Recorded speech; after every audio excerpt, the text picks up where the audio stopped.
Ampun tuanku, daulat tuanku.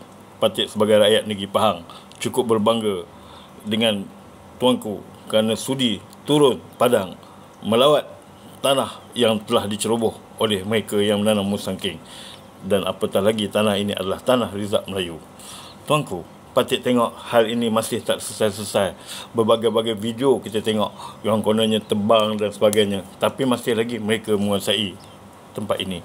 Jadi apa yang saya nampak tuanku, kita contohi apa benda yang telah Tun Razak lakukan pada kerajaan atau rakyat di negeri Pahang ini. Yang mana tanah yang telah mereka ceroboh ini dan telah kita tawan. Walaupun mereka ni sepatutnya bersalah dimasukkan ke penjara, tapi masih bebas lagi, tak apalah. Tetapi hasil tawanan yang telah kita tawan di atas tanah Rizab Melayu ini, tak payah kita tebang-tebang. Sebaliknya, kita beri tanah ni, kita pecahkan lot seperti mana Tun Razak membuka felda dan sebagainya untuk diberi pada rakyat bangsa Melayu di negeri Pahang. Kerana tanah ini adalah tanah negeri Pahang yang telah diceroboh. Selama ni kita susah sangat nak memberi tanah pada orang Melayu. Dengan kebetulan, apa yang telah kita tahan mereka ni yang menceroboh tanah negeri Pahang, Rizab Melayu ini, menanam musangking, tak perlu kita tebang. Dan kita bahagi lot-lot pada rakyat ataupun bangsa Melayu yang sama ni mereka yang tak ada tanah ataupun bekas-bekas tentera.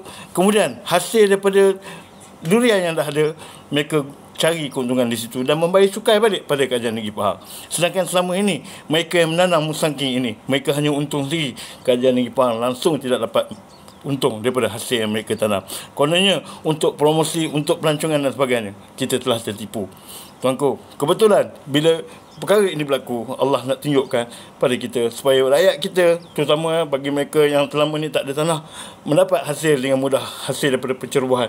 Ini yang terbaik tuanku. Dan patut rasa kalau tuanku kasihani pada rakyat tercinta, dan rakyat juga akan kasih kepada tuanku sehingga ke akhir hayat. Semoga Allah merahmati tuanku sekeluarga. Daulat tuanku. Assalamualaikum.